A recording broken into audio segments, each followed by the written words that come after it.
আজকে আমরা যে এখানে শান্তিতে শৃঙ্খলায় বসে আছি, কিন্তু সিসনিয়া, বসনিয়া, ফিলিস্তিনের মুসলমানরা ইহুদিদের হাতে তারা মার খাচ্ছে। কথা কম ঠিক না ব্যাঠি? এই মার খাওয়ার একমাত্র কারণ আমরা মুসলমানের ইমানকে মজবুত করতে পারি নাই, আমাদের মুসলমানদের ইমান শক্তিশালী করতে পারি নাই, আমাদের মুসলমানদের ভিতরে বহু ফাটল। কথা কম ঠিক না ব্যাঠি? যার কারণে ইহুদি নাসারারা পা ভেদ করে রেখেছেন। কখন মুসলমানরা পা ভাগ করবে, সীমানা ভাগ করবে, তখনই আমরা সেখানে পা ঢুকে দেবো। কথা মান ঠিক না ব্যাঠি? একদিকে ফিলিস্তিনের মুসলমানেরা মার খায়, চেচনিয়ার মুসলমানরা মার খায়, বসনিয়ার মুসলমানরা মার খায়, আর একদিকে মুসলমানেরা মিষ্টি বিতরণ করে। কথা মান ঠিক না ব্যাঠি? সম্মানিত দিনী ভাইরা, বলতেছিলাম আমাদের এক হতে হবে, আমাদের ইমানকে পরিপূর্ণ করতে হবে। যদি মুসলমানরা তাওহীদের সহিত একতাবদ্ধর সহিত যদি স্বচ্ছ ইমান নিয়ে যদি একত্রিত হতে পারে, খোদার কসম করে বলছি, রামবাদ, নাস্তিক, মুরতাদ, ইহুদি, নাসারারা পাছার ভিতরে ব্যাংকি দিয়া পালাতে বাধ্য হবে। কথা মান ঠিক না ব্যাঠি?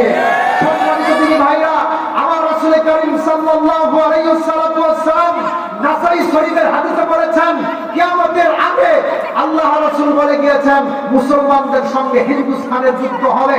আর যদি সেই যুদ্ধে যদি কোনো মুসলমান অংশগ্রহণ করে, শহীদ হোক বা না হোক, আল্লাহ রাসূল সাল্লাল্লাহু আলাইহি সাল্লাম বলেছেন শহীদের মর্যাদা দিয়ে দিবেন।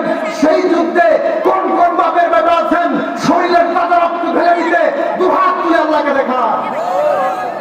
লিল্লাহি তাকবীর,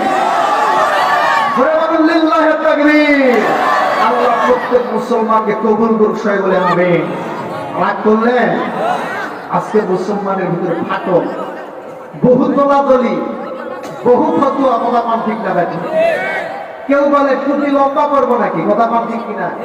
কেউ কয় মিলাদ কিয়াম করবো কি করবো না? কথা মান ঠিক না ব্যাঠি? কেউ কয় নামাজের পরে আমিন ধরবো কি ধরবো না? আবার কেউ বলে নামাজের সূরা ফাতিহা শেষে আমিন জোরে বলবো কি বলবো না, মোনাজাত ধরবো কি ধরবো না।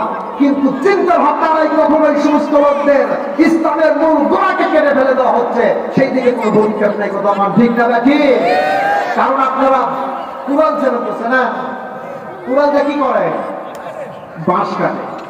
দেখবেন কুড়াল দিয়ে যখন বাঁশে কোপ মারে, তখন ওই বাঁশ কয়, কে ভাই তুই অত কাটিস কে?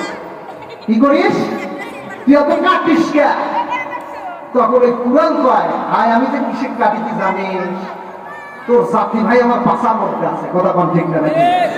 সুতরাং ইসলামকে ধ্বংস করার জন্য ইহুদি নয়, ইসলামকে ধ্বংস করার জন্য নাসারা নয়, ইসলামকে ধ্বংস করার জন্য একমাত্র মুনাফিক মার্কা কিছু মুসলমানদের কারণে। কথা কোন ঠিক না নাকি?